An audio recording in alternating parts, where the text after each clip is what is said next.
All right, so there were a lot of bombs dropped tonight. First, Ray gives it up to Elliot, then Leon goes all ninja, and then we find out this has all been in Elliot's head. But come to think about it, there were a few breakthroughs on tonight's episode, and it was all centered around acceptance. Hold on or move on. It's Mr. Robot, episode 2.5, handshake.sme.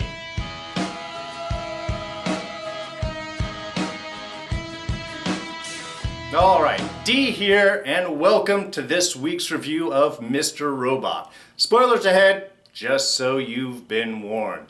Alright, normally I've been saving the big stuff for later on, but I'm going to do the big bang off straight here, dealing with Elliot and the whole big reveal. And I've got to be honest with you all. I don't know how many of you could have dwelled in the comments section, but new subscriber Cindy was actually asking me about this very particular theory just a few days ago, of which I was slightly aware of, but the way that I was looking at it, if you deal with things only in Elliot's mind, then you start to lose consequences for any action. But lo and behold, that is exactly what happened, was revealed to us this week, with the caveat is that Elliot really hasn't lied to us in the sense that everything that happened did happen. He was just withholding information. And if we think back to the opening episode of this season, that is when Elliot starts to speak with us, he talks about that he can't trust us with everything, that he's not that he's got to hold back on a few couple of points. Even that first discussion with Krista, with his psychiatrist, he kind of skipped over that. I can't share everything with you right now. And so this apparently is what he was holding back. That the whole routine was not self-imposed, but imposed on him. Well, in a way, self-imposed, in that he's actually in prison. And we're not sure what he's in for. I think that's going to be one of the bigger questions that he's going to go into. Because, all right, we learned that Tyrell is dead. That Elliot did, in fact, shoot Tyrell. Mr. Robot took over, kind of as he's done with everything and giving us the illusion of whatever's been going on. But that Tyrell is dead at this moment. But everybody else on the outside world thinks that he's alive. And I think this is an important distinction, is yes, while Elliot has been untruthful to us in the environment in which all of the events around him have happened, apparently those episodes all actually have. Even the whole thing with Ray, which I'll get into in just a moment.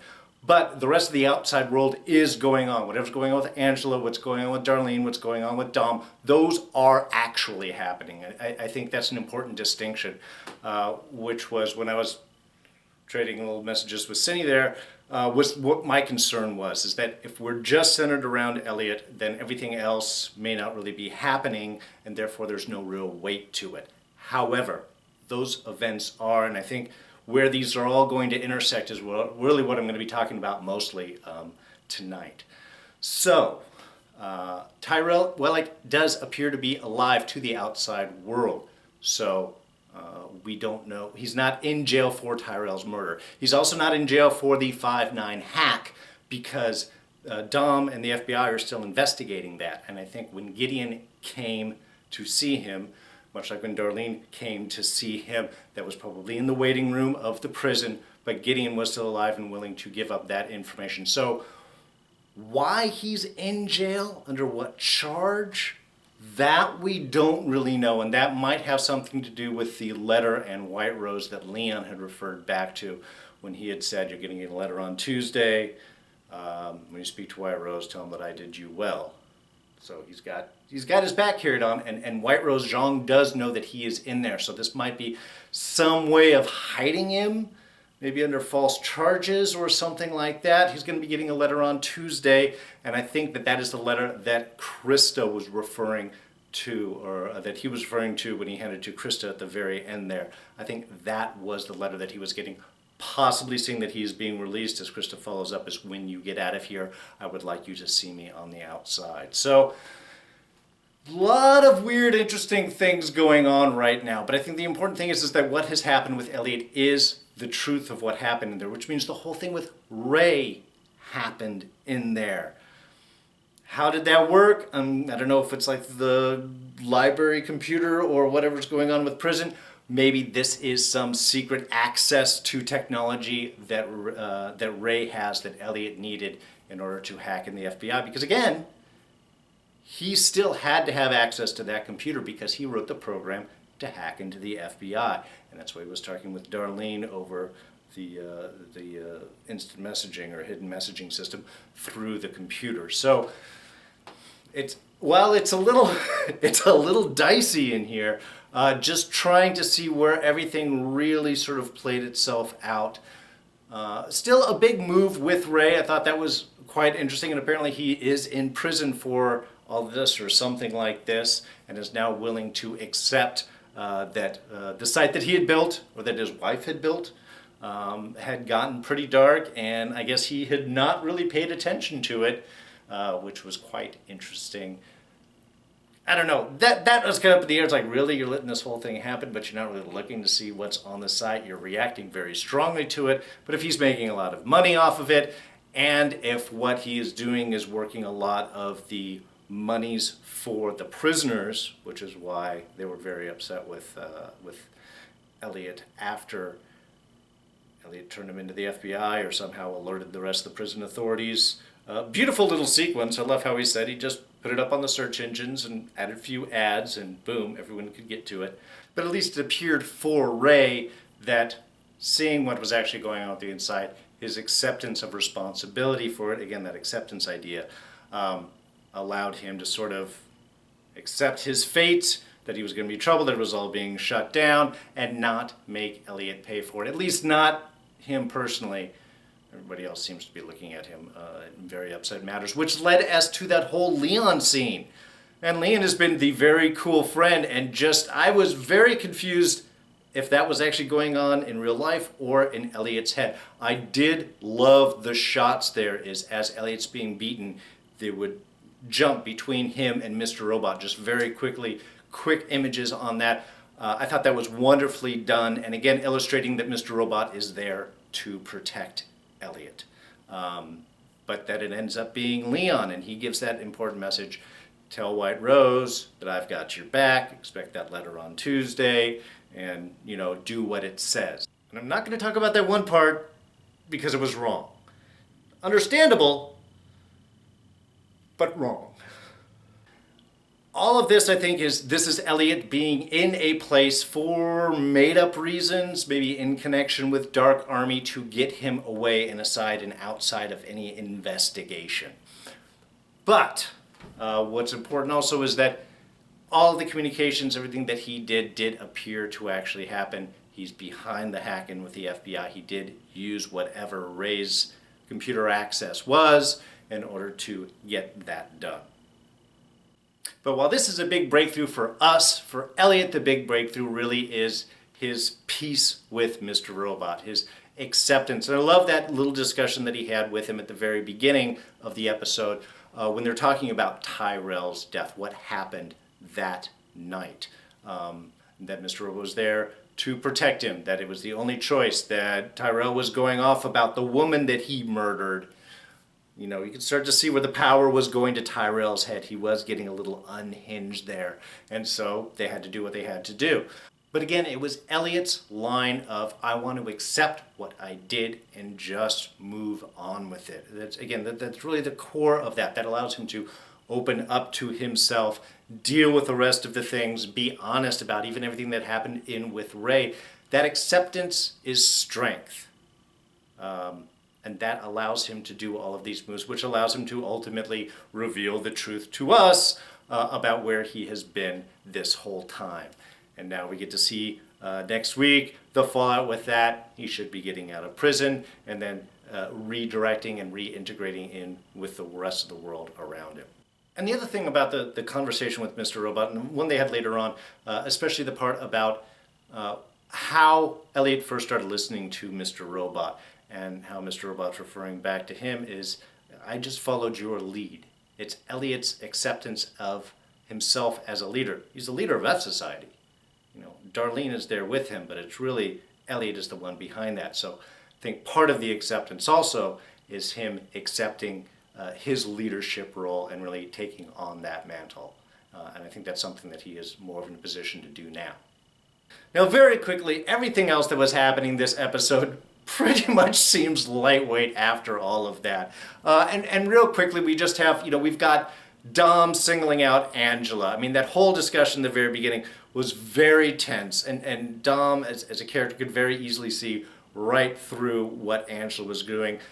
Now, all of her kind of assholishness that she's been learning at E Corp seemed to play off very well, but a lot of very strong, intense, held stares. But as soon as they find out that the evidence is missing, she knows they've been hacked, she knows that Angela's behind them, and also knows there's probably nothing that she can do about that. In a way, sort of an acceptance of that. I'm going to go find a barbecue and run off and enjoy my 4th of July weekend.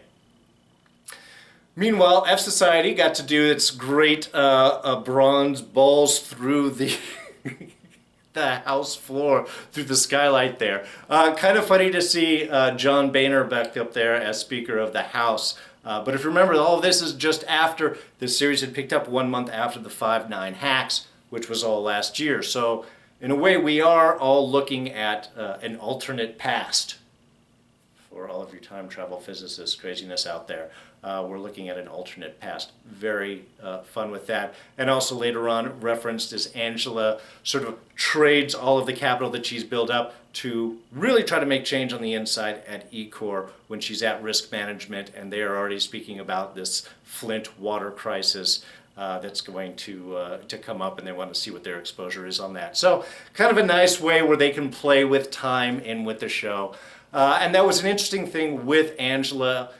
Wasn't really sure what her motivations with all of this was. It seemed initially that she was just looking out for herself, but maybe it's her acceptance that the lawsuit could still be dragged out forever, and with what's happening in E Corp, can she get better information being in on the inside? Because once she's able to get over to risk management, and it seems like she's being honest with her admission that she wants to try and make change from the inside when she was speaking how she got the job in the first place. But the first thing that she brings up is wanting to take a look at E Corp's files. So I think the idea behind why Fisher was hiding, was wanting to try and hide the inspections at the plant, maybe she wants to know a little bit more about that, isn't just dropping it. So Angela seems to be playing a very complicated, long game, not always sure which directions that she is going, but if this is the case, then she's really trying to use her position to really find out more information, really dig in further into the whole Washington Township toxic plant disaster. Oh, and Joanne's whole bit, this basically is just her acceptance that Tyrell is gone. The memory at the beginning of the good times, that she still got the earring, but that's accompanied with strangers throwing paint off them. I love the silent scream at the opening credits. I mean, that really seems a perfect caricature of Joanne's position right now, is just screaming out and nobody's even paying attention or hearing anything from her. But this leads her to, accept that her little boy toy might have a point. So she has now filed for divorce for Tyrell. So again, hold on or move on, and she seems to be wanting to move on herself. The one last little thing I did want to throw out there is when Angela is in the cab ride, just before she runs into Darlene, who admits the whole thing with Cisco and so on. That was nice, at least. In the background, they're talking about the problems with the credits situation, and that the limos and the cabs are now going to be using eCoin. It's an app that they can get. And I am wondering if this little drop is, again, part of what Fisher's long-term plan is.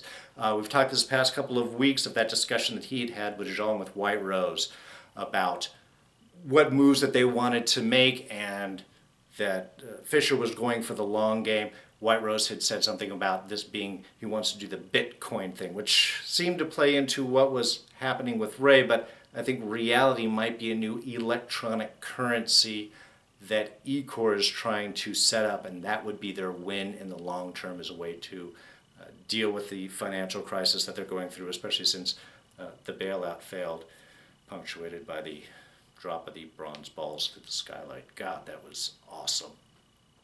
Anyway, so that's the one thing that I'm kind of listening for, is to find out what really Fisher's long-term goal and his partnership with White Rose is from an economic standpoint, because everything is like layers and layers deep in with this. So that's just what I'm trying to keep an eye on. Anyway, that's it for this week. Again, small little movements forward. The big reveal is with Elliot being in the institution. Cindy, I was laughing as soon as it happened because we had just had this conversation. So right on you for dropping that all off. And also for Zur and Cherry Bomb Jack, welcome. It's nice having little chats with you. I appreciate the comments. Got a few new subscribers this week. Really, thank you so much. Great to have you here. And if you want to join the party, you can hit the subscribe button. We'll have it right over here, right underneath Elliot's face. You press the like button if you enjoyed what I had to say. If you would like to get in the comments, if you want a shout out, if you got anything you want to share, little insights, throw them right down there in the section below. Anyway, you can catch me on Twitter also. I'm at Darren Jakes.